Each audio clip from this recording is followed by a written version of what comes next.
Ang Pilipinas ngayon.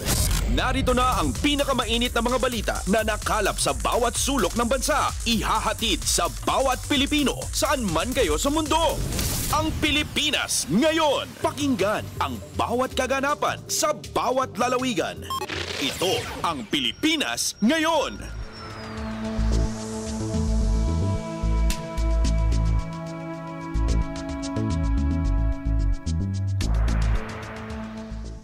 Magandang araw po sa ating mga tagapakinig. Welcome po ulit sa ating programang Ang Pilipinas Ngayon. Sa ngalan ni Ven Lones, ito po si Steph Vicente. Samahan niyo po ako sa kabuuan ng ating palatuntunan.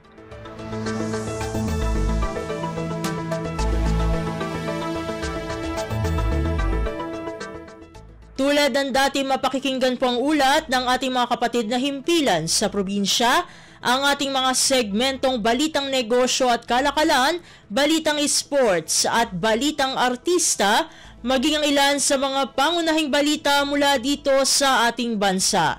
Yan po sa kabuuan ng ating palatuntunan, ang Pilipinas Ngayon. Kumpleto, detalyadong balitaan, di papahuli sa mahahalagang kaganapan. Kamustahin ang inang bayan, ang Pilipinas Ngayon.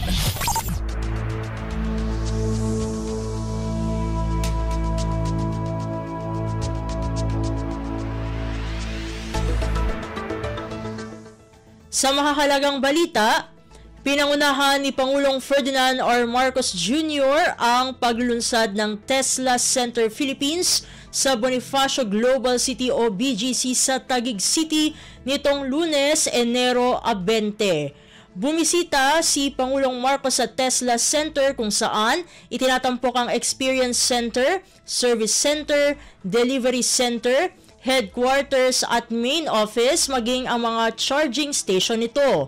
Matatandaan na ang Tesla Motors Philippines ay isang wholly owned subsidiary ng Tesla Incorporated.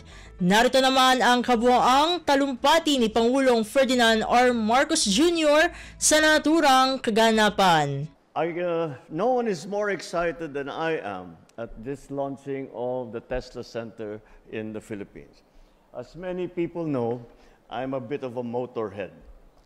But I have been, in my lifetime, it has always been ICE, or internal combustion engines, that we are dealing with. But to see, this is the future. This is the future. Purely electric vehicles are the future, and it is the future that we are striving for. Because our country, with all its beautiful islands, stunning mountains, and breathtaking fields, has experienced and continues to experience the adverse effects of climate change. At the beginning of this administration, we have been resolute in formulating goals and establishing steps to help us minimize the impact of global warming. Amongst these steps is having been selected as host to the board of the Fund for Responding to Loss and Damage. That ensures that the Philippines has a loud voice in shaping the future of international climate policies and actions. But that does not end there.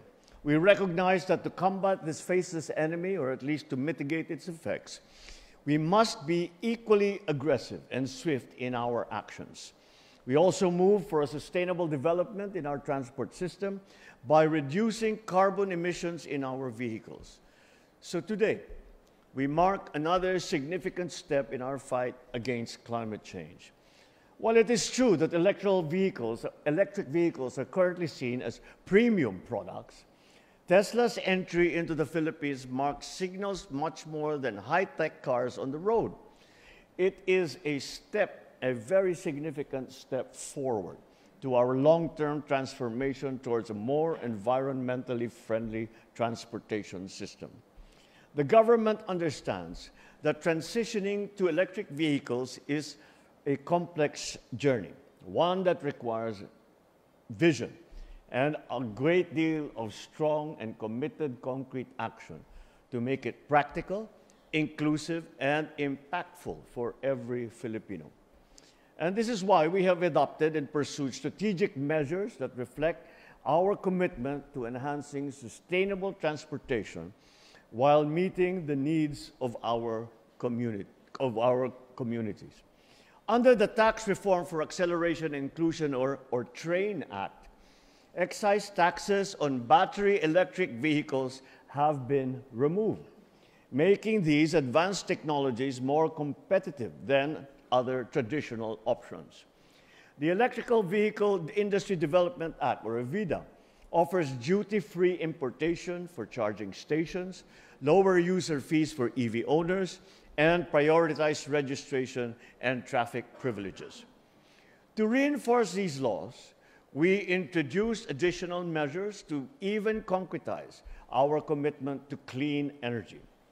Anchored on EVIDA, the comprehensive roadmap for the electrical vehicle industry aims to achieve a 50% electrical vehicles market share in the Philippines by 2040 under a clean energy scenario.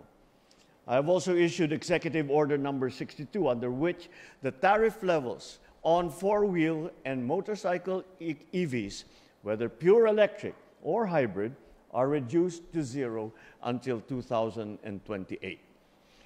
Tesla's decision to invest in the Philippines is a recognition of our nation's potential, underpinned by forward-thinking policies and a collective determination to innovate.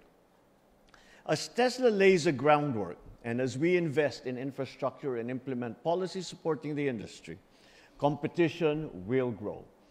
Then what may seem as aspirational today, half of the vehicles in our streets as EVs, will become attainable tomorrow. More than helping environmental sustainability, Tesla also empowers our workforce. Every hire represents an investment in the Filipino talent that will drive this transition forward. With plans to expand further, Tesla is building a generation of Filipinos equipped to lead in the global shift towards sustainable technologies such as these. It is our fervent hope that Tesla might one day choose to manufacture its vehicles in the Philippines. Just last September, we inaugurated a state-of-the-art facility that produces advanced iron phosphate batteries, an essential component in electric vehicles. With a more conducive and empowering environment now taking shape for the EV industry, I'm very optimistic that more companies will seize the opportunity to drive this very vital sector in the coming years. Let me also highlight that Tesla's entry into the country will encourage local innovation and drive new investments in the EV sector. So to Tesla, thank you for believing in the Philippines. Your investment in the country extends beyond transportation and infrastructure. It is in the people and potential of the country.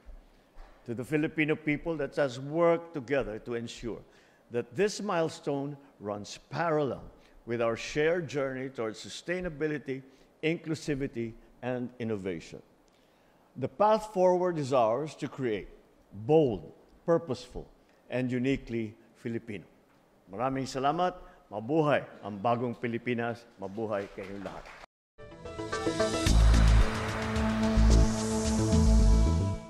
Si Pangulong Ferdinand R. Marcos Jr.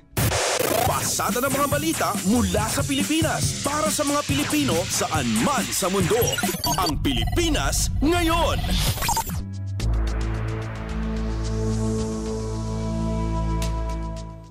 Samantala, tiniyak naman ni Pangulong Ferdinand R. Marcos Jr. na patuloy ang pamahalaan sa paghahanap ng alternatibong hakbang para masiguro ang sapat na pondo sa mga proyekto ng pamahalaan sa kabila ng suboptimal 2025 national budget. Ayon kay Pangulong Marcos, hindi tumitigil ang gobyerno para mahanapan ng pondo ang mga proyektong nawala sa National Expenditure Program. Binigyang diin ng Pangulo na nakatuon ang gobyerno sa pagpopondo ng mga sektor tulad ng edukasyon, pangkalusugan, pabahay at iba pang priority program. The original budget can be described as suboptimal. We are working to make it optimal once again. Si Pangulong Ferdinand R. Marcos Jr. Kumpleto, detalyadong balitaan, di papahuli sa mahahalagang kaganapan. Kamustahin ang inang bayan, ang Pilipinas ngayon.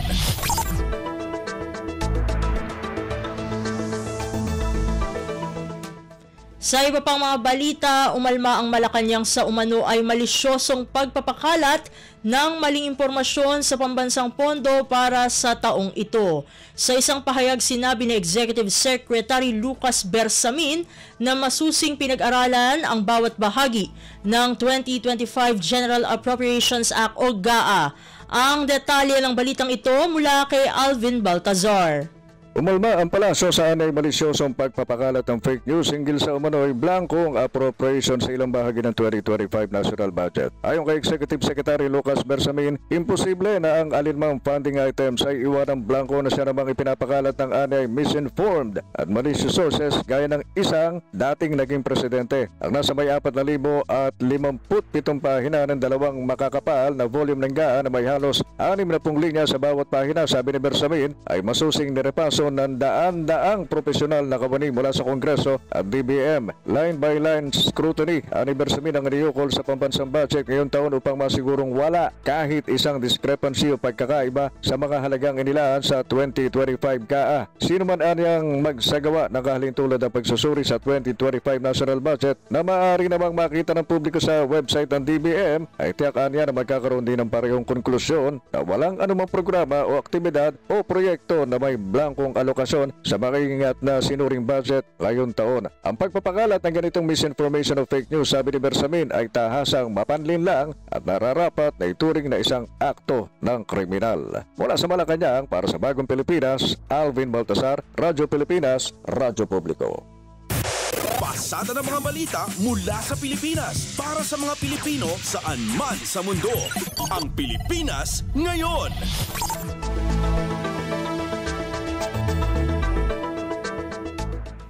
Sa iba pang mga ulat, nanindigan ang Philippine Coast Guard o PCG sa patuloy na iligal na panghihimasok ng barko ng China sa loob ng teritoryo ng Pilipinas. Sa isang video, makikita ang ginagawang radio challenge ng PCG sa China Coast Guard o CCG Vessel 5901 dahil sa iligal na presensya at paglalayag nito sa Exclusive Economic Zone o EEZ ng Pilipinas. China Coast Guard Vessel 5901. This is Philippine Coast Guard Vessel BRP Gabriela Silak, OPV 8301. You are advised that you are currently sailing inside the Philippines Exclusive Economic Zone, approximately 64.9 nautical miles from the coastline southwest of Capones Point, Zambales, Philippines. In accordance with Republic Act 12064, the Philippine Maritime Zones Act, the United Nations Convention on the Law of the Sea, of which you are a party, and the 2016 Arbitral Award, you do not possess any legal authority to patrol inside the Philippines Exclusive Economic Zone. You are directed to report immediately and notify us of your intentions. Your illegal activity will be reported to higher authorities. Ayon naman kay PCG spokesperson for the West Philippine Sea, Commodore J. Tariela, maliwanag ang mensahe ng PCG na hindi naaayon sa batas at hindi katanggap-tanggap ang ginagawang paglalayag ng barko ng China sa teritoryo ng Pilipinas. Binigyang diin ni Tariela na kasama sa paalala ng PCG sa CCG ang United Nations Convention on the Law of the Sea o UNCLOS kung saan kabahagi ang China. Ayon kay Tariela, patuloy silang maninindigan at hindi papayagan ang mga iligal na aktibidad ng CCG sa katubigan ng West Philippine Sea. Kumpleto, detalyadong balitaan, di papahuli sa mahahalagang kaganapan. Kamustahin ang inang bayan, ang Pilipinas ngayon.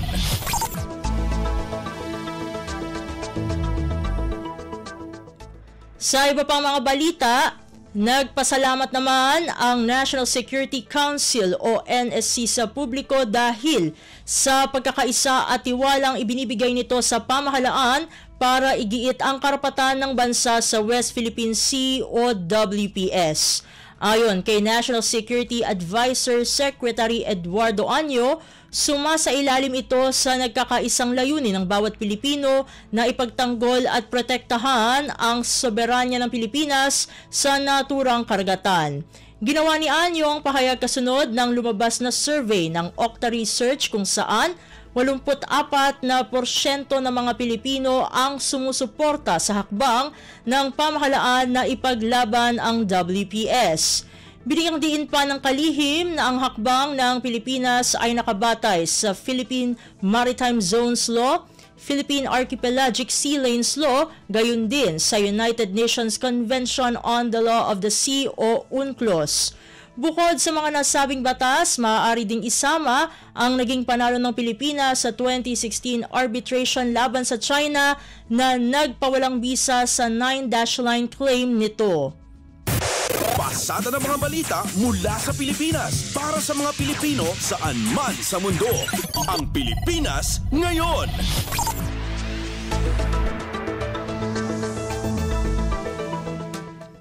Sa iba pang mga ulat, malaking banta sa seguridad ng enerhiya sa bansa at national security sa kabuuan ang pagkakaroon ng Chinese nationals sa pamunuan ng National Grid Corporation of the Philippines o NGCP. Ito ang binigyang diin ni Surigao del Norte Representative Robert Ace Barber sa pagtalakay ng Kamara sa prangkisa ng transmission company ng bansa. Isa sa tanong niya ay kung may kakayahan ba ang China na putulin ang supply ng kuryente ng bansa. Git naman ni Attorney Lali Malyari ng NGCP, malabo itong mangyari dahil mahigpit ang seguridad sa control center ng NGCP. Paliwanag pa niya, may validation at switching procedure sa pagbubukas o pagpapatay ng mga kagamitan. Ngunit hindi naman kumbinsido si Barbers dahil ang pagkakaroon pa lamang aniya ng 4 nationals sa operasyon ay napakasensitibo at maituturing na isang national security vulnerability. Ngayong linggo ay inaasahang ipagpapatuloy ng House Committee on Legislative Franchises ang pagtalakay sa prangkisa ng NGCP. Kumpleto, detalyadong balitaan, di papahuli sa mahahalagang kaganapan. Kamustahin ang inang bayan, ang Pilipinas ngayon.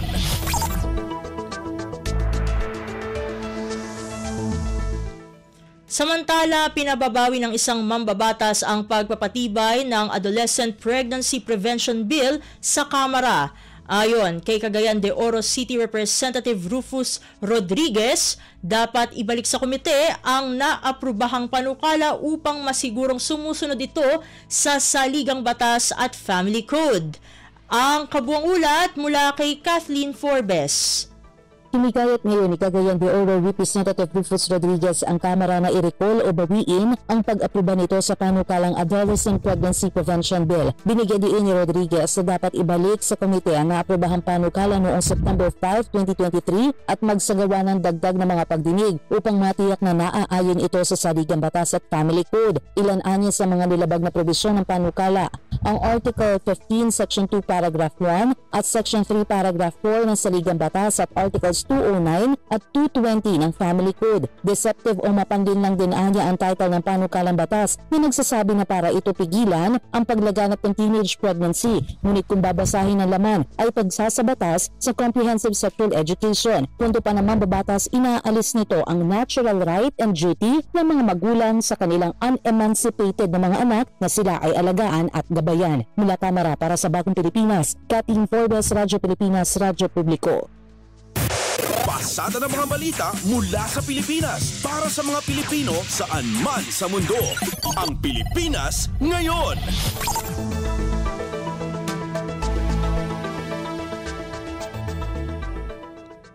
Sa iba pang mga balita, epektibo ngayong Lunes ang Maximum Suggested Retail Price o MSRP sa imported na bigas na naglalaro sa 58 pesos kada kilo.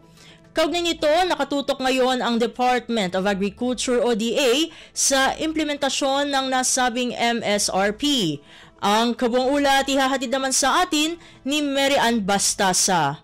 nakatutok na ang Department of Agriculture sa implementasyon ng Maximum Suggested Retail Price o MSRP sa imported na bigas na ipinatutupad na simula ngayong araw, January 20. Partikular na pinaiira ang MSRP sa 58 pesos per kilo sa 5% broken na imported na bigas na mabibili sa mga palengke sa Metro Manila. Una nang ipinaliwanag ni Agriculture Secretary Francisco Chularal Jr. na ang balangkas ng MSRP ay may kasamang 10 pisong per kilo na nominal profit margin sa landed cost ng imported na bigas. Hindi rin kasama sa polisiya mga specialty rice varieties tulad ng malagkit, Japanese rice at black rice. Magiging buwan na naman ang review ng MSRP kaya may posibilidad pang bumaba ito. Sa pag-ikot ng DA sa ilang palengke, wala nang nagbebenta ng higit 60 pesos na bigas noong nakaraang linggo na indikasyon umano na may ilang sumusunod ng retailer sa ginagawang hakbang ng DA sa pagbabantay sa presyo ng bigas. Mula sa DA para sa Bagong Pilipinas, Mary Ann Bastasa, Radyo Pilipinas, Radyo Publiko. Kumpleto, detalyadong balitaan, di papahuli sa mahahalagang kaganapan. Kamustahin ang inang bayan, ang Pilipinas ngayon.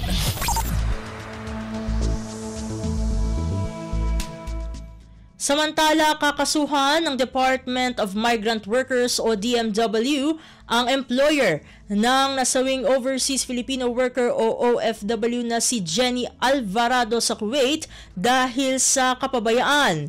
Matatandaan na binawian ng buhay si Alvarado dahil sa coal suffocation.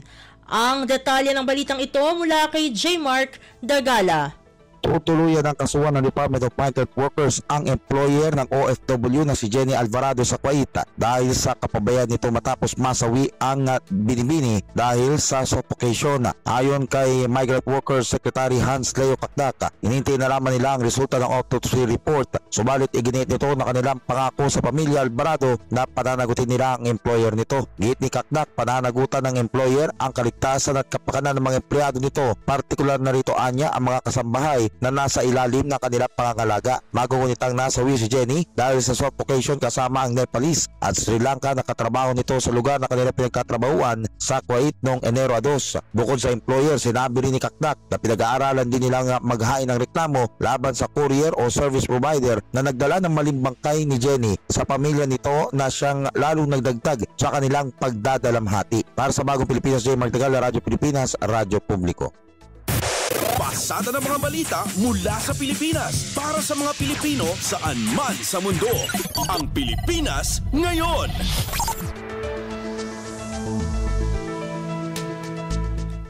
Sa iba pang mga balita, nakakuha ang Pilipinas ng tulong mula sa South Korea upang mapondohan ang Laguna Lakeshore Road Network Project Phase 1 Stage 1. Ito ay sa pamagitan ng Official Development Assistance o ODA loan na nagkakahalaga ng $905.26 million.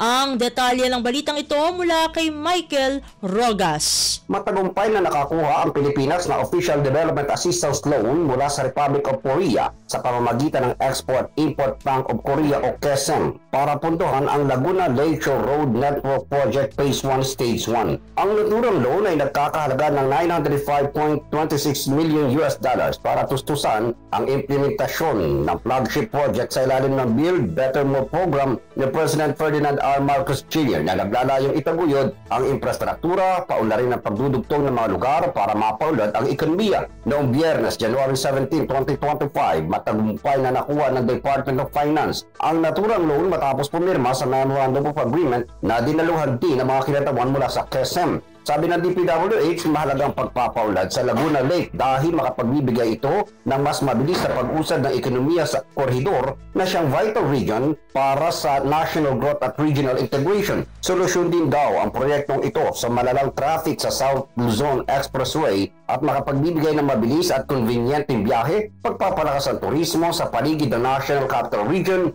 Laguna, Rizal, Cavite at Batangas. Ang Phase 1 Stage 1 ay may habang 7.94 km road na napapalooban ng 6.81 km viaduct bridge at 1.13 km na embankment at 1.92 km ng steep road na planong simulan ngayong 2025. Mula sa lungsod ng Maynila, para sa Bagong Pilipinas, ito si Michael Rogas ng Radyo Pilipinas, Radyo Publiko. Kumpleto, detalyadong balitaan, di papahuli sa mahahalagang kaganapan. Kamustahin ang inang bayan, ang Pilipinas ngayon.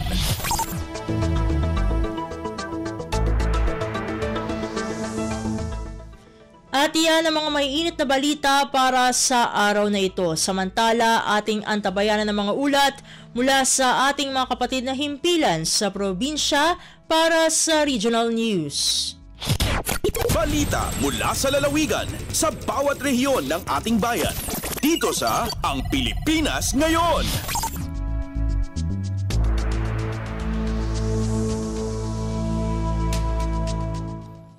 Narito na ang bugso ng ating mga regional news. Dumako muna tayo sa rehiyon ng Luzon. Mga residente mula sa isang malayong sitio sa Santo Niño, Cagayan na dating apektado ng insurhensya natulungan sa isinagawang outreach activity ng mga pampubliko at pribadong organisasyon. Narito ang buong balita na ihahatid sa atin ni April Ratio mula sa Tuguegarao. Sa pasap na iyawatan ti tulong iti naisayangkat nga outreach program dagiti adnanaed iti adayo a sitio ti Santo Niño, Cagayan asigod a naggarawan dagiti makakanigid a grupo. Sigon kini 17th Infantry Battalion Commanding Officer Lieutenant Colonel Ford Alciao dumano diti sangagasot inawapulokot duwa a pamilya nga adnanaed iti sitio Lagun ti naiyawatan iti family food packs ang nagapo iti Department of Social Welfare and Development uni DSWD Region 2. Naiyawatan pa iti chinelas dagiti ubing iti nasao a sitio karaman pa dagiti libro nga indanon met dagiti kabagiti pribadong organisasyon a Sierra Falcones na adaan pa ti Bundawal dagiti bumarangay nga agpakonsulta kadagiti medical doctors a voluntaryo anang idanon iti serbisyo da. Sigun kini Alciao babaen iti panagbisita kadagiti alug lugar karaman iti panagisayangkat ti outreach activities ket makatulong tapno agtultuloy a maidanon dagiti masapol dagiti residente. Basa iti monitoring da kinunana nasuruan ket saanen a maalanlilaw dagiti bumarangay iti nasao a sitio kinunana nga awanan dagiti mga alukoy a makakanigid a grupo iti lugar aglalo ita taman mano ken agkakaiwaran dagiti nabatbati akamong dagitoy a grupo. Dayta ti damag malipod Tuguegarao City dayta ni April sa Lucon Radyo para iti Radyo Pilipinas World Service. Balita mula sa lalawigan sa bawat rehiyon ng ating bayan. Dito sa Ang Pilipinas Ngayon.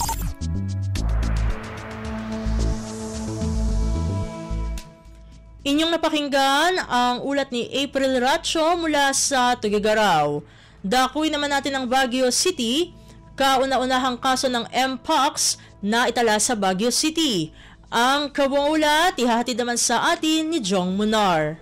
Inalerto ni Baguio City Mayor Benjamin Bagalong iti publiko nga obserbahan iti health precautions kalpasan anilista iti syudad iti kaunan nga kaso iti monkeypox wenno Mpox. Binalakadan na iti publiko asurutan lang iti health protocols akas iti panakaramat iti face mask, panakasurot iti physical distancing, obserbaran iti hand and personal hygiene ken proper ventilation. Sigun kini City Health Services Officer Dr. Celia Flor Brillantes iti muna nga kaso katag tawen iti 28 ken daytoy kat bay sa lalaki. Iti pasyente kat nakaptan iti Clade 2 Mpox virus type ken saan nga Clade 1 na kumpleto mat iti pasyente iti isolation ken naimbagan iti January 17, 2025. Manipod Radyo Pilipinas Baguio, Jong Munar nang ipadamag para ti Radyo Pilipinas World Service.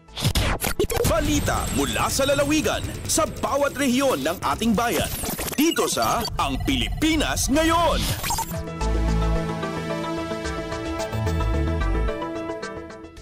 Inyong napakinggan ang ulat ni Jong Munar mula sa Baguio City. Pumunta naman tayo sa Virac.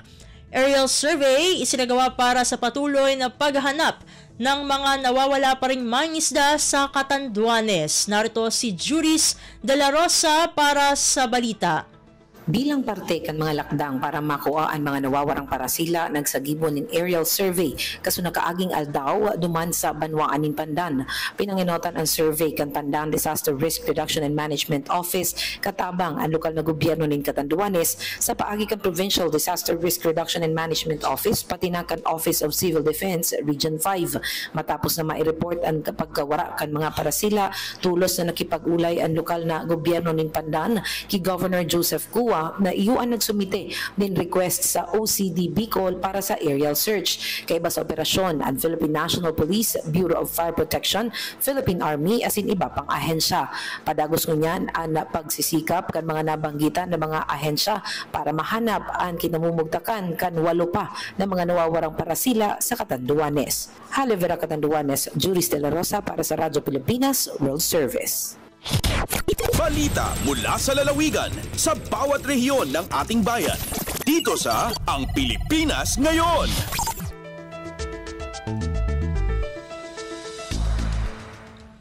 Inyong napakinggan ang ulat ni Juris de la Rosa mula sa Virac.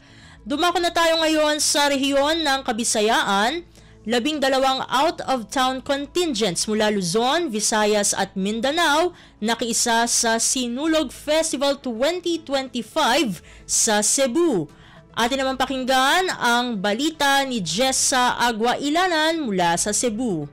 May duyog sa selebrasyon sa pista sa Senior Santo Niño de Cebu ang 12 ka mga pundok gikan sa gawas sa Subo. Gani adunay representante gikan sa Luzon, Visayas ug Mindanao, diin usa ang guest contingent samtang laing 11 ang lakip sa contest. Ang Mascara Festival sa Bacolod City ang nagbinugtong nga guest contingent, diin ni dapit ang mga festival dancers nga mobisita sa ilang dakbayan ug makisadya sa ilang kapistahan matag buwan sa Oktubre. Ang Baez City Festival of Harvests gikan sa Negros Oriental maoy migawas nga kampiyon sa free interpretation category. Human sila mihalad og sayo pasalamat kang Senior Santo Niño nga nakapangangha sa mga mitan-aw. Ang nahibiling napulo ka out-of-town contingents naglangkob sa City of Kidapawan Performing Arts Guild, Bukluran Dance Troupe gikan sa Antipolo, James Chongbian National Trade School Performing Arts Guild, Tribu Kamanting Performing Arts Guild Barug Dinagat Foundation, Baile Filipina Dance Guild Incorporated, Kabilin Mindanao Davao Occidental, Zamboanga Hermosa Festival sa Zamboanga City, Tabaco College Albay, Bakhaw Performing Arts Guild, Nandel Carmen sa Siargao, Sandurot Festival sa Dumaguete City, ug Tanglawan Festival sa San Jose del Monte, Bulacan. Mao kini ang unang higayon nga gibalik sa Cebu City Sports Center ang Sinulog Festival Ritual Showdown human didto sa South Road Properties gipahigayon sa Nilabay nga duha ka tuig. Adunan nay mga bisita nga contingent gikan sa gawas sa Sugbo sa niaging mga edisyon, apan ang labing uwahi ang usa sa labing daghan nga nisalmot. Gikan sa RP1 Cebu sa Aguailanan para sa Radyo Pilipinas World Service.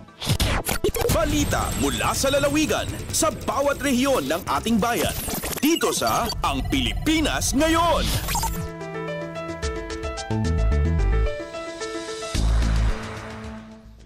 Inyong napakinggan ang ulat ni Jessa Aguailanan mula sa Cebu. Dadako na tayo sa Iloilo. 79 na local government units sa Western Visayas pasado sa 2024 Child-Friendly Local Governance Audit. Pakinggan ang kabuang ulat na ihahatid sa atin ni Paul Tarosa. Pasado ang 79 ka local government unit sa Western Visayas sa 2024 Child-Friendly Local Governance Audit. Sa 79 nga pasado, 27 ang pasado sa probinsya ng Iloilo, 17 sa Negros Occidental, 11 sa Aklan, 9 sa Capiz, 9 sa Antique, 4 sa Guimaras kag pasado man ang syudad sang Bacolod kag Iloilo. Ang Child-Friendly Local Governance Audit isa ka annual assessment tool sang DILG agud ma-evaluate kung anong epektibo nga local government unit sa pagpatuman sa mga programa kag pulisiya para sa kabataan. Katuyuan sini nga madaso kag mapasiguro ang kinamatarong welfare kag development sa mga kabataan sa komunidad. Positibong DILG ang magaserbi ini nga inspirasyon sa iban nga lokal nga panguluhan nga tagaang prioridad ang kinahanglanon sa mga kabataan agud malabot nilang full potential bilang paglaom sang pungsod. Mula sa Radyo Pilipinas Iloilo, ito si Paul Tarosa para sa Radyo Pilipinas World Service. Balita mula sa lalawigan sa bawat rehiyon ng ating bayan. Dito sa Ang Pilipinas Ngayon.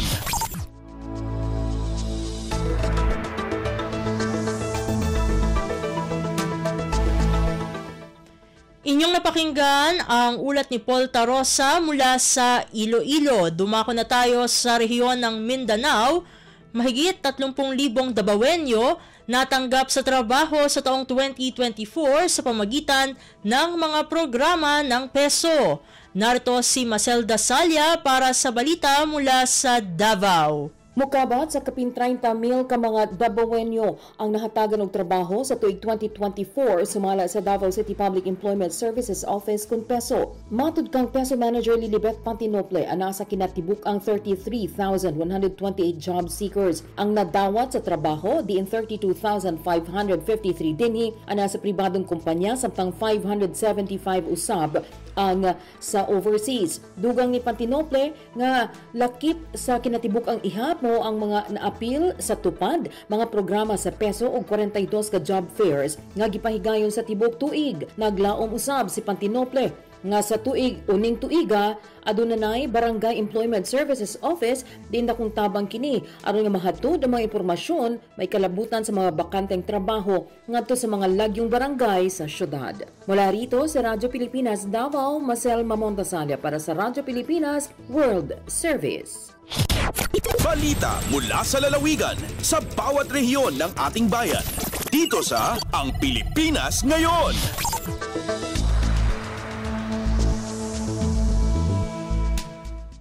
Inyong napakinggan ang ulat ni Maselda Salia mula sa Davao. Dakoy naman natin ang Butuan.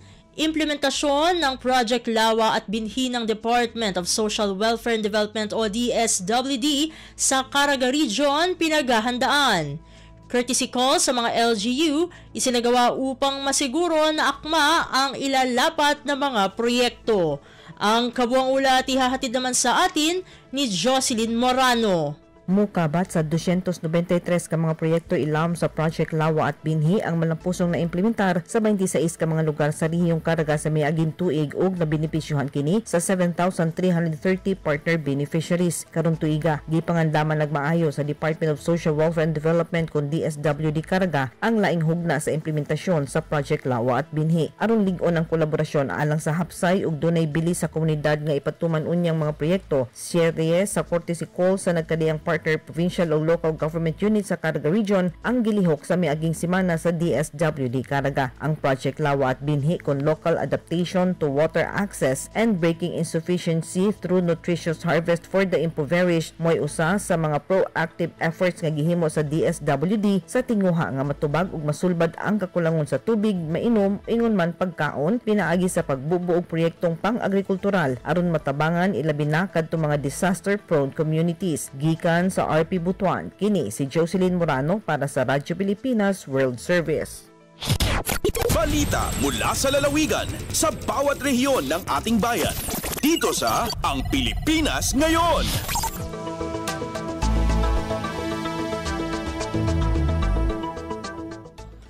Inyong napakinggan ang ulat ni Jocelyn Morano mula sa Butuan. Puntahan naman natin ang Iligan. Lalawigan ng Lanao del Sur makikisa sa pagdiriwang ng Bangsamoro Foundation Day ngayong Martes. Ang detalye ng balita ihahatid naman sa atin ni Alvidad Bashir.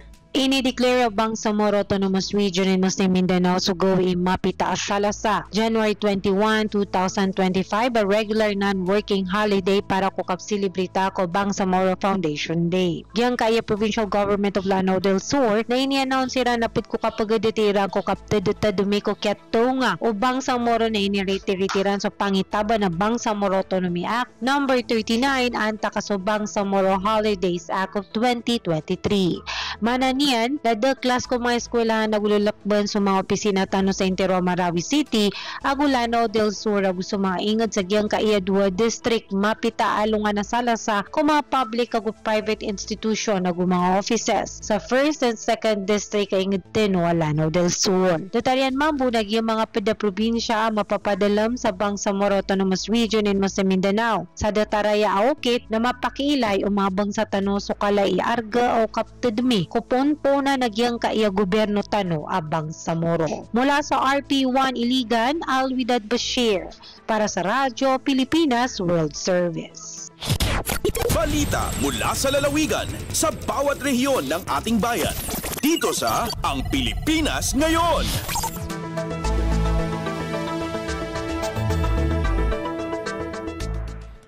At inyong napakinggan ang ulat ni Alvidad Bashir mula sa Iligan. Dito na nagtatapos ang ating regional news. Narito naman ang ating segmentong Balitang Negosyo at Kalakalan na susundan ng ating segmentong Balitang Sports parehas na ihahatid sa atin ang ating kasamang si Leo Magpayo. Lagay ng ekonomiya, kalakalan, negosyo at iba pa. Atin ang alamin dito sa Ang Pilipinas Ngayon. Magandang araw. Narito na po ang Balitang Negosyo at Kalakalan. Inaasahan ang 6.3% na paglago ng ekonomiya ngayong taon base sa pagtaya ng BMI, isang unit ng Fitch Solutions. Ayon kay Shi Cheng Lao, Asia Country Risk Analyst ng BMI, ito ay dulot ng pagluwag sa patakaran ng pananalapi na magbibigay ng kinakailangang suporta sa domestic demand. Bukod dito, inaasahan din ang pagbangon ng pribadong konsumo habang patuloy na bumababa ang inflation. Gayunpaman, ayon sa BMI, ang kanilang growth forecast ay nakasalalay sa hindi pagiging agresibo ni United States President-elect Donald Trump sa pagpapatupad ng kanyang mga tariff proposal. Una nang ipinangako ni Trump na magpataw ng import tariffs na hanggang 10% sa buong mundo at 60% para sa mga produktong Chino na maaaring makaapekto sa ekonomiya ng Pilipinas bilang isa sa pangunahing trading partners ng Amerika. Lagay ng ekonomiya, kalakalan, negosyo at iba pa. Atin ang alamin dito sa Ang Pilipinas Ngayon. Inihayag ni Finance Secretary Ralph Recto na aabot sa 35% ang bahagi ng Local Government Units o LGUs mula sa National Tax Allotment o NTA pagsapit ng 2026. Bagamat mas mababa ito sa 40% na inutos ng Korte Suprema, ipinunto ni Recto na ito ay mas mataas kumpara sa kasalukuyang 32% na bahagi ng LGUs. Ayon kay Recto, ang karagdagang bahagi ay resulta ng 5 taong schedule ng earmarking provision na naglalayong dahan-dahang itaas ang bahagi ng LGUs. Dagdag pa rito, matatapos ngayong taon ang bisa ng Tax Reform for Acceleration and Inclusion o TRAIN Law o Republic Act or RA 10963 na nagbigay daan sa mas simpleng sistema ng pagbubuwis. Ito rin ay nagbigay ng mas mataas na kita para sa pamahalaan na ginamit sa mga pangunahing proyekto at serbisyo.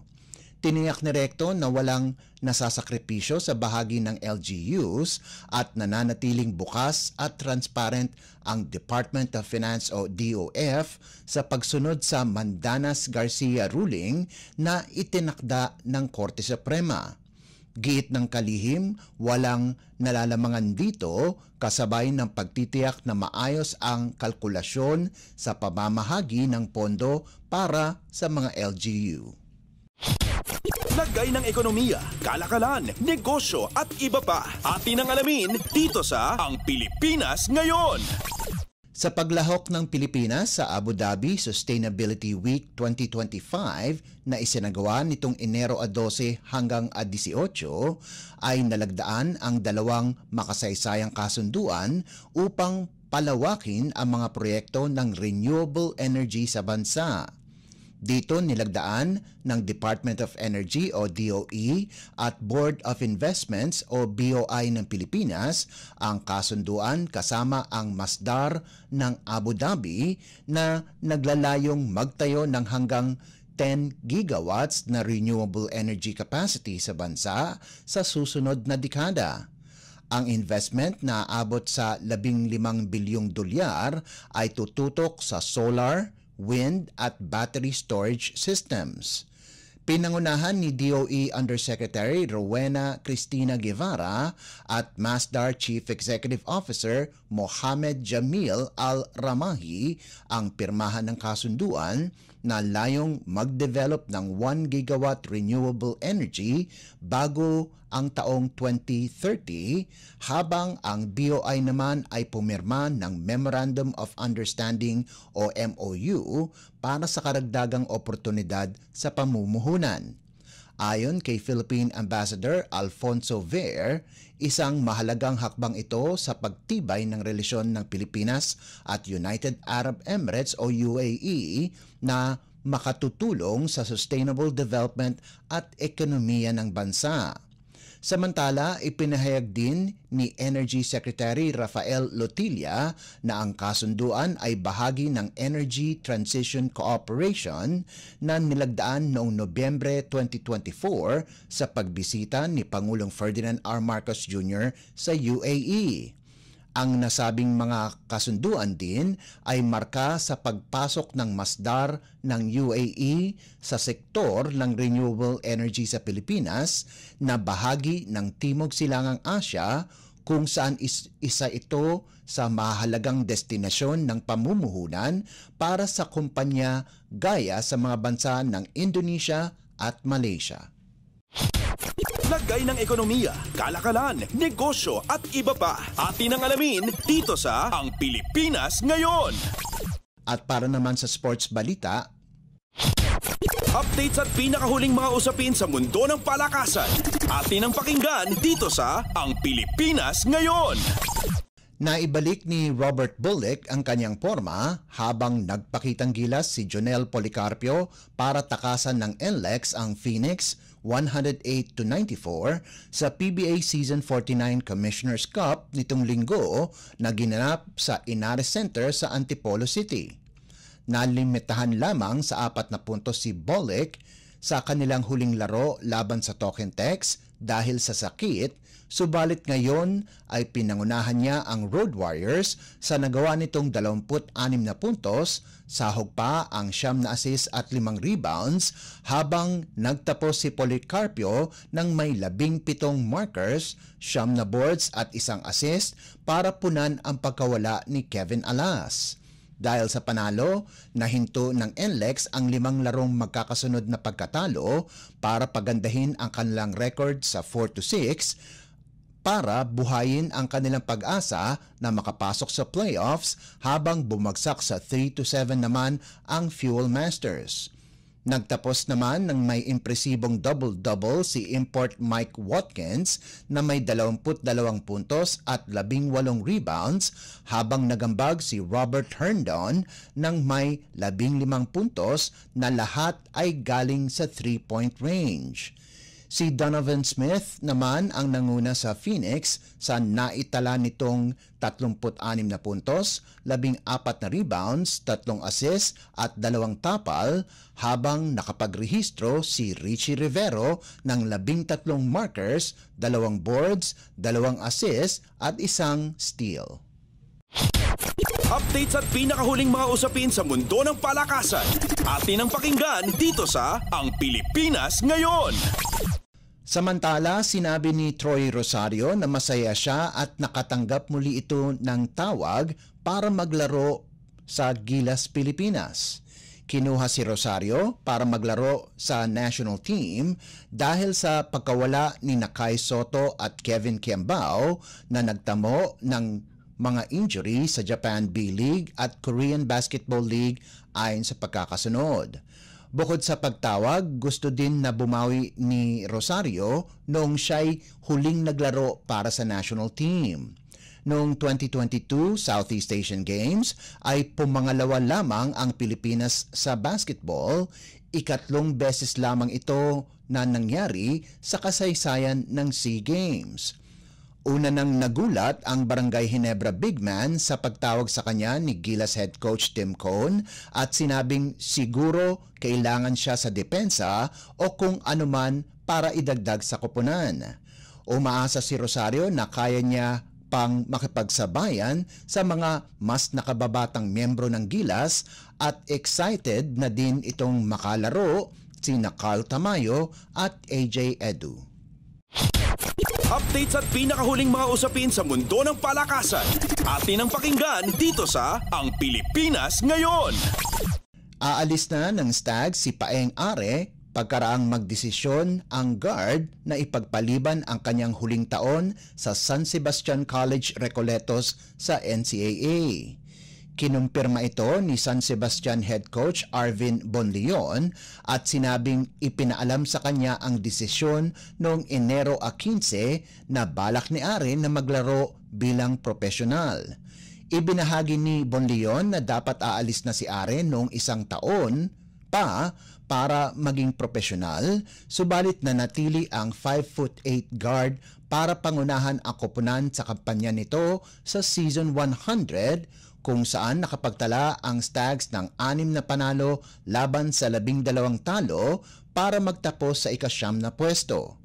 Naging mainam naman ang kanyang pagpanatili sa Stags dahil lumabas si Are bilang isa sa mga premier guard ng liga kung saan nag-average ito ng 17.88 points, 4.24 rebounds, 4.35 assists at 2.53 steals. Bukod kay Are, umalis na din ng koponan ang mga graduate na sina Raymart Escobedo at Regs Gabat. Samantala, nananatili naman si Season 100 Mythical 5 at defensive team member TJ Felebrico, Nico Aguilar, Polo Gabat at James Maliwat.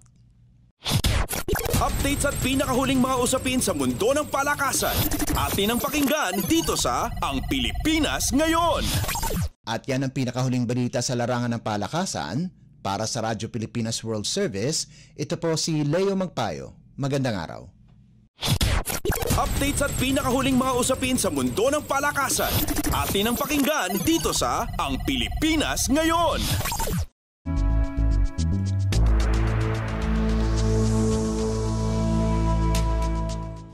Maraming salamat Leo para sa ating mga segmentong Balitang Negosyo at Kalakalan at Balitang Sports. Samantala, narito naman ang ating segmentong Balitang Artista.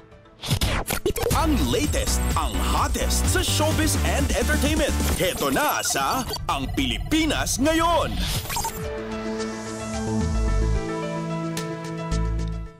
Simulan na natin ang ratsyada ng mga showbiz balita para sa araw na ito.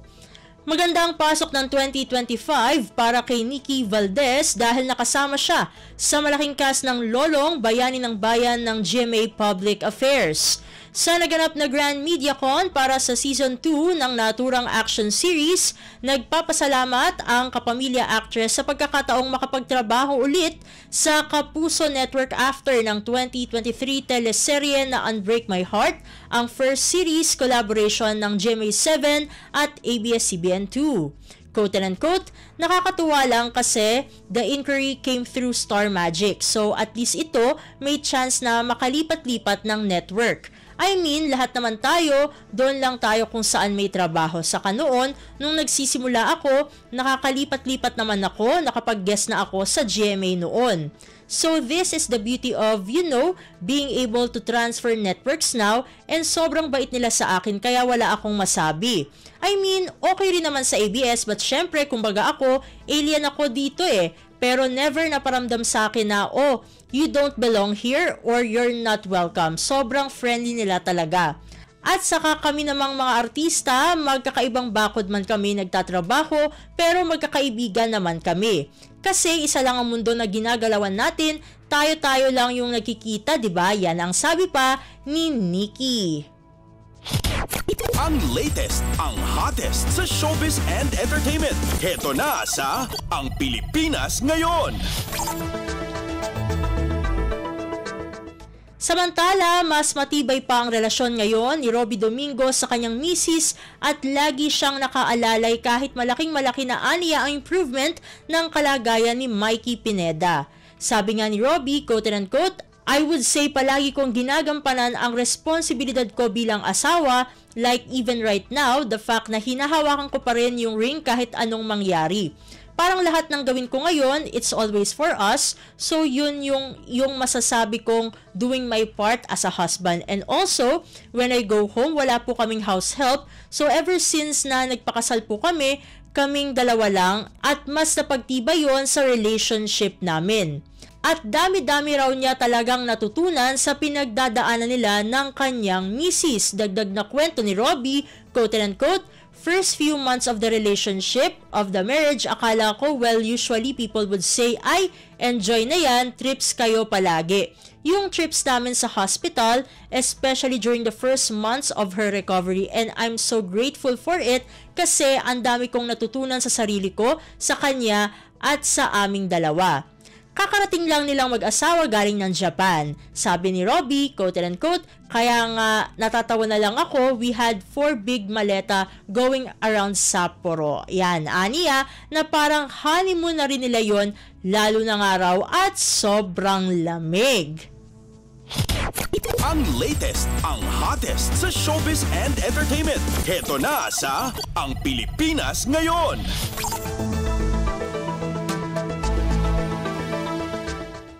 At sa pagtatapos ng ating segmento, inamin ni Rufa May Quinto na mayroon silang pinagdaraanan ng asawang si Trevor Magallanes. Sa Amerika nakabase ang mister ng sexy comedian. Nakangiting bungad ni Rufa May, quote and unquote, bilang asawa syempre inaantay ko lang na magkaklaro kami, mag-usap pa rin kung totoo ba talaga ang nararamdaman niya kasi lagi nga rin kasi akong wala eh. So baka naman pwedeng lambingan na muna, makiusap, pasensya na, I'm here. Kabi-kabila ang pinagkakaabalahan ng aktres kaya madalas na hindi nakakapiling si Trevor. Giit niya, quote and unquote, kasi syempre pagod ako, laging ako wala. In short, so syempre there's always two sides of the story, pero naintindihan ko rin na hindi naman syempre puro ako lang ang tama. Syempre siya rin naman, may reason din. Pero we're going through something.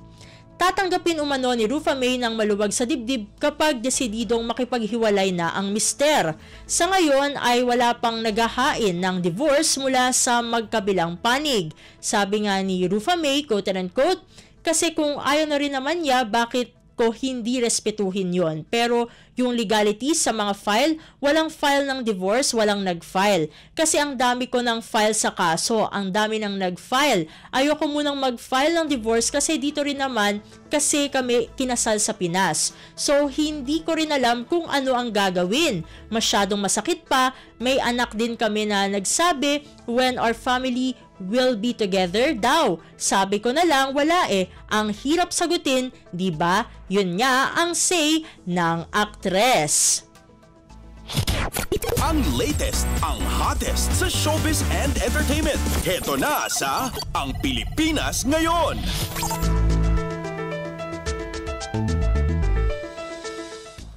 At dito na nagtatapos ang ating segmentong Balitang Artista para sa araw na ito. Samantala, magpapasalamat na tayo sa ating mga nakasama sa ating transmitter site sa Tinang. Sa studio, kasama natin sina Milo Jonella, Susan Aison at Anthony Pimentel. Salamat din sa mga naghatid ng mga ulat mula sa Kamaynilaan at mga probinsya, pati na rin ang naghatid sa atin ng mga segmentong Balitang Negosyo at Kalakalan at Balitang Sports na si Leo Magpayo. At syempre maraming salamat sa ating station manager na si Mr. Ray Sampang. Maraming salamat po hanggang sa susunod na edisyon ng ating palatuntunan. Huwag kalimutang mag-like, mag-follow at mag-subscribe na sa mga social media account ng Radyo Pilipinas World Service upang maging laging updated sa mga mahalagang balita. Sa ngalan ni Ven Blones, ito po si Steph Vicente. Mabuhay po tayong mga Pilipino. At yan ang Pilipinas Ngayon.